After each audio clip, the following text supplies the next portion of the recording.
बिस्मिल्लाहिर्रहमानिर्रहीम, अस्सलाम वालेकुम। ऐसा लग रहा है कि इजराइलियों को एक दफ़ा फिर हिजरत करना पड़ रही है। ये ज़रा देखिए आपकी स्क्रीन पर, ये इजराइल के अंदर पम्फलेट और ये हिदायतनामा जारी किया गया है। और ये बड़ा इंटरेस्टिंग है। ये वैसे तो हिब्रू लैंग्वेज में है, लेकिन हकीकत भी आपको बताता है ये असल में है क्या। ये असल में लिखा हुआ है वार्निंग। तमाम लोगों को बताया जाता है कि जो एरियाज रेड कलर के हैं, मार्क किए गए हैं, इनको इमीडिएटली खाली कर दें। अब इन एरियाज के अंदर हैं किरियात शमूना और हाइफा। और फिर कहा गया है कि जो ग्रीन कलर का सर्कल है एरिया, यानी जो इसको किया गया है सर्कल के नीचे, उसमें आपने जाना है। यानी जो मार्क किया गया है ग्रीन के साथ, ये तिल अवीव और इलाद का एरिया है। और कहा गया कि आप लोगों ने इमीडिएटली ये इलाके खाली कर दें, ताकि ये जो मिसाइल इस वक्त लेबनान और हिजबुल्लाह के हम पर आ रहे हैं वो तबाहकुन वो ना जाए। यानी रेड जोन कौन से हैं? Kiryat Shmona, Haifa. और ग्रीन जोन कौन से? तिल अवीव और इलाद। और उन्होंने कहा कि ये इस वक्त शदीद मिसाइलों की रेंज में है, तो आप फौरी तौर पर इलाके खाली करके चले जाएं।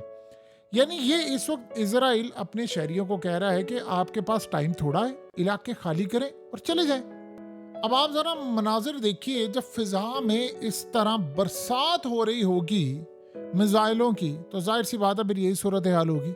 यानी फिजा के अंदर ऐसा लग रहा है कि जैसे बारिश हो रही है, मिसाइलों की इस तरह होंगी। और आप जरा मंजर देखें, आप गाड़ी पर जा रहे हो और आप गाड़ी पर जा रहे हैं और अचानक आपकी गाड़ी के सामने, जैसे ये आप स्क्रीन पर देख सकते हैं, अचानक आपकी गाड़ी के सामने हाईवे के ऊपर मिसाइल या रॉकेट गिरता है और आप गाड़ी छोड़कर बाहर, जैसे वो अगला बंदा भागा है, और आप सड़क पर जाते हैं। ये उनको वैसे ट्रेनिंग दी गई है, वैसे आफरीन है इन लोगों के ऊपर भी। उन्होंने क्या ट्रेनिंग दी अपने लोगों को, उन्होंने पूरी तरह समझते हैं। यानी खुदा ना सा किसी और मुल्क में हो जाए, उनको पता ही नहीं है। इन्होंने खैर शुरू से ट्रेनिंग ली है, क्योंकि जब आपने कब्जा किया था तो ये सूरत हाल होती है। उसके अलावा इनके घर जल रहे हैं, तबाही हो रही है। ये जो हाइफा, किरियात शमूना और ये जिंदगी में नहीं कभी सोचा था कि हाइफा को कभी ये रेड जोन करार दे देंगे। यानी आप ये सोचे, हाइफा वो इलाका है जहां पर इस वक्त रॉकेट्स आ रहे हैं। हाइफा इनकी पोर्ट है, वहाँ हेडक्वार्टर है नेवी का, फौज का, बिजनेस कम्युनिटी है। असल में हुआ क्या है? हुआ ये है कि चंद दिन पहले जो आग लगी है, इन्होंने जो हमला किया था, उसके बाद खबरें ये आई कि शेल्टर्स भी तबाह हो गए हैं। यानी वैसे तो इनके जो शेल्टर्स होते हैं बम प्रूफ हैं या ये सारी सूरत हाल है, लेकिन इस सारे मामले पर वो कहते हैं कि कई घर तबाह हो गए, उजड़ गए। और जो शेल्टर्स के अंदर लोग हैं वो भी तबाह हुए हैं, घरों की गाड़ियां, ये वो, यानी जो कुछ भी आप देख सकते हैं वो तबाही के जुमरे में आती हैं और वो तबाह हो गई हैं। सो अब इस सूरत हाल के अंदर उन्होंने काम किया। यानी इमीडिएटली वो कह रहे हैं अपने लोगों को भाई निकल जाएं। और साथ उन्होंने, यानी आप ये देख सकते हैं कि उन्होंने भी हिदायतनामा जारी किया है, और ये उन्होंने लेबनान के लोगों के लिए जारी किया है और कहा है कि आपके पास आखिरी मोमेंट है। अब जरा सुनिए उन्होंने क्या कहा। वो कह रहे हैं कि अर्जेंट वार्निंग दी जाती है लेबनान के अंदर जो गांव में रहने वाले लोगों को कि हम एयर स्ट्राइक करने जा रहे हैं। अगर आप इनसाइड, यानी घर के अंदर है या बिल्डिंग के अंदर है, और ये बिल्डिंग आपको हिजबुल्लाह ने यानी इस्तेमाल करने के लिए स्टोर्स, वेपन और ये तमाम चीज़ें रखी हुई हैं, हथियार वगैरह, तो आप इस बिल्डिंग से दूर चले जाएं, आप फिर जिंदा नहीं बचेंगे। उसे कहा जो भी इस बिल्डिंग के अंदर और करीब होगा वो बचेगा नहीं। यानी ये साथ साथ वो धमकी दे रहे हैं उनको। उसकी वजह क्या है? उसकी वजह सबसे बड़ी ये है कि आप देखें इस वक्त मनाजिर, इनके लोग जा रहे हैं, उधर से भी सूरत हाल है, और ये अभी जंग शुरू हुई है। देखिए इन्होंने उनको तबाह करना, उन्होंने इनको तबाह करना, छोड़ना किसी ने नहीं है एक दूसरे को। और हालात ये बता रहे हैं कि इस वक्त तारीख की बदतरीन जंग सर पर खड़ी हुई है और वो जंग लड़ी जा रही है। आज भी यानी हिजबुल्लाह के लीडर को मारा है, जो ख़ास तौर पर रॉकेट फोर्स का उनका लीडर था। ये बहुत बड़ा एक झटका है, जाहिर सी बात है, इसलिए मारा जा रहा है इजराइल की जानिब से कि अंदर के मुखबिर उनको बताते हैं। जैसे आपको याद होगा अफगानिस्तान में वो चिप रखते थे और MQ-9 रिपर ड्रोन ऊपर से आता था और मिसाइल फायर करता था और वो तबाह कर देते थे। उधर भी मुखबिर थे, लेकिन उसमें काफ़ी हद तक जो लोग थे उन्होंने पैसा बनाया, उन्होंने गलत बंदों को मरवाया, अपने दुश्मनों को भी मरवाया, तालिबान का नाम लगाकर पैसा बनाया। इनके अंदर मुखबिर बैठे हुए हैं।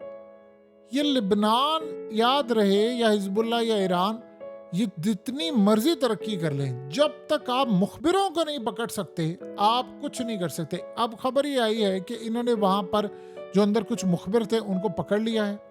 देखिए पकड़े उन्होंने पहले भी हैं, वहाँ पर कोई एक थोड़ी है, हज़ारों के हिसाब से मुखबिर अंदर काम कर रहे होते हैं, तो फिर यही सूरत हाल होती है। इस वक्त हाइफा में हर जगह ड्रोन सायरन बज रहे हैं और आप ये सोच लें कि ये इतनी तबाहकुन सूरत हाल है कि शायद हमने आज से पहले नहीं देखी। लिबनान असल में ये जंग लड़ रहा है अकेले, और ये बिल्कुल अकेले जंग लड़ी जा रही है, कोई उनका साथ देने को इस वक्त तैयार नहीं है। ख़ास तौर पर आप अगर अंदाज़ा रखेंगे कि जो बहुत सारे ममालिक हैं, ख़ास तौर पर इस्लामिक कंट्रीज़ में, वो इंतज़ार में बैठे हैं कि ईरान और लिबनान ये कमज़ोर हो और वो जाहिर सी बात है इसराइल के साथ खड़े होंगे इस सारे मामले पर। इसराइल को ये बात पता है, वो असल में इस पोजीशन में चाह रहा है कि हम इसको करें, बहुत सारे ममालिक हमारा साथ देंगे। देखिए इस सारे मामले पर एक बात आप अच्छी तरह समझ रहे हैं कि अमेरिका को इन्होंने स्टैंड बाय पोजीशन पर रखा हुआ है। ये चाह रहे हैं कि हम स्ट्राइक करें, हम इसको गजा की तरह खंडर बनाएं। अब ईरान के प्रेसिडेंट ने जो बात की, उन्होंने कहा थी हम इसको गजा की तरह खंडर नहीं बनाने देंगे, और आयतुल्लाह अली खामनेई की तकरीर होने जा रही है। ये फैसला कुन तकरीर होगी, उसी से पता चलेगा कि ईरान ने सॉफ्ट पावर रखनी है, यानी प्रॉक्सी वाला सिस्टम रखना है, डायरेक्ट आना है, जो भी आना है। अल्टीमेटली ये बात याद रखें, इसराइल ने आना ईरान की तरफ है और वही काम होने के लिए जा रहा है। अब इस वक्त ना तो कोई इसराइल की मजम्मत कर रहा है, ये बड़ी अजीबोगरीब बात है कि मिडिल ईस्ट में या दुनिया में इस्लामिक कंट्रीज में इसराइल की कोई मजम्मत भी नहीं कर रहा। ये आपने गौर की है बात, वो कर भी नहीं रहा। यानी सबको पता है कि जो पेजर डिवाइसेस ये वही कुछ भी कर सकते हैं। अब इसराइल को देखिए, इसराइल अमेरिका को कह रहा है उनके मीडिया पर, खुद डायरेक्टली नहीं कह रहे होंगे बैक एंड पर, लेकिन डायरेक्टली ओपनली नहीं कह रहे, मीडिया पर यह कहा जा रहा है कि अमेरिका इतना बुज़दिल है कि उसने ईरान के आगे सरेंडर कर दिया है। ये इसराइली मीडिया कह रहा है, वो कह रहे हैं कि इतना बुज़दिल है, इसे ईरान के आगे सरेंडर किया हुआ है। देखिए इस वक्त हालत ये है कि जब आपको एरियाज छोड़ने का कहा जाता है कि आपने इलाके छोड़ देने हैं, तो इसराइल के लिए बहुत बड़ा झटका है। कोई छोटी बात नहीं है कि इसराइल के वो इलाके जो इकोनॉमिक हब हुआ करते थे, आज उनको कहा जा रहा है कि आपने छोड़कर जाना। साथ कहा जा रहा है वक्ती तौर पर, अभी तक जिन इलाकों को नॉर्दर्न साइड के ऊपर ही छोड़कर गए हैं, क्या उन इलाकों में ये कभी वापस अपने लोगों को ला सकते? पिछले 1 साल की बात हो रही है, ये वापस ला सके उनको? नहीं ला सके। सो अब भी उनके लिए लाना बड़ा मुश्किल है। अब समझ ले कि उनके लिए, देखिए ये हिजरत इन्होंने बड़ी की है, बहुत ज़्यादा की है। थ्रू आउट 2000 साल से हिजरत ही करते आ रहे, कभी इस मुल्क, कभी उधर, कभी उधर, कभी उधर।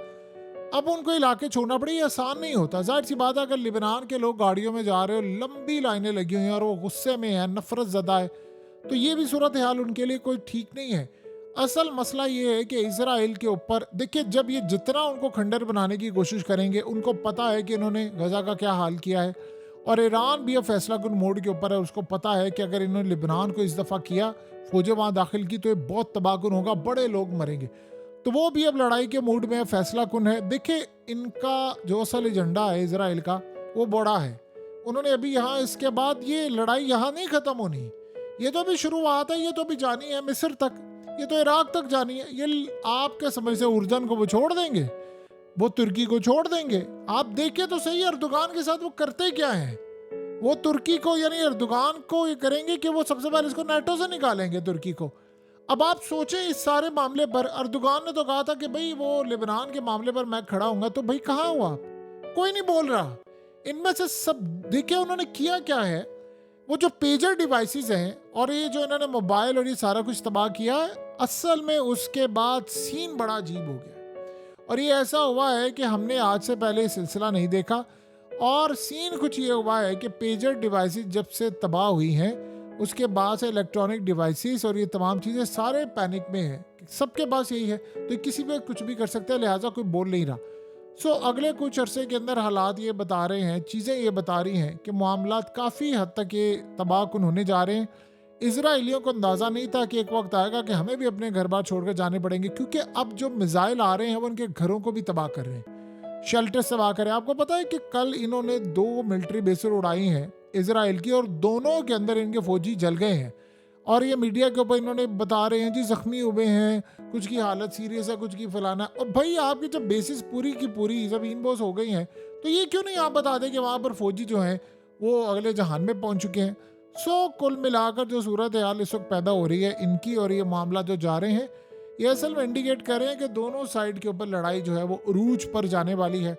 लिबनान अपनी बका की जंग लड़ रहा है, ये बात याद रखिएगा। उनके पास वाहिद रास्ता है कि वो जितने रॉकेट्स, मिसाइल, ये चीज़ें हैं, वो जाहिर सी बात अब उनको फायर करना पड़ेंगी। उसके अलावा वो अपने आप को बचाने के लिए कोई और चीज़ नहीं है। और ये भी सूरत हाल बड़ी अजीबोगरीब होगी कि वो असल में समटाइम स्ट्रेटजी बड़ी अजीबोगरीब होती है, समझ नहीं आती कि ये शायद ऐसा समझ रहे हैं कि तबाह हो जाए घर बार, या चीज़ें हो जाए तो उसके बाद इजराइल की फ़ौजें अंदर दाखिल हो तो हमारे इनसे 1 to 1 लड़ाई हो, उसमें फिर ये आसानी से उसको हरा सकते हैं। इसमें तो इसराइल वीक है कि यानी दू बदू वो लड़ने के लिए तैयार नहीं, लेकिन एयर स्ट्राइक में वो जितनी तबाही करेगा वो गजा खंडर की तरह इसको बनाकर ही छोड़ेगा।